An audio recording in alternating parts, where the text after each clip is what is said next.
One of the ways I attract high paying and loyal cleaning clients for my cleaning business is by making my own natural cleaning products. They cost me pennies to make and saves me a hell of a lot more time than having to go out and buy those cleaners. My high paying clients love the fact that not only do I customize cleaning, because I do, and that they can actually choose the choice of scents that I clean with. So I give my clients the option to pick from like 11 lavender, and I come up with all different kinds of scents. I do use a lot of essential oils in my cleaning. But they love the fact that they can pick and choose a scent. This right there is high ticket, makes me stand out from everybody else.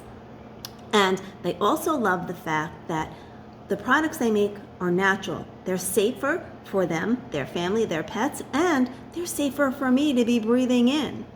And I always love to think, and I kind of do this when I'm going through my walkthroughs with my clients, is I tell them that it's basically like aromatherapy. Now, I'm getting aromatherapy while I am cleaning, so especially if I'm using like a peppermint or eucalyptus, and it's just cheering me up and it's really uplifting.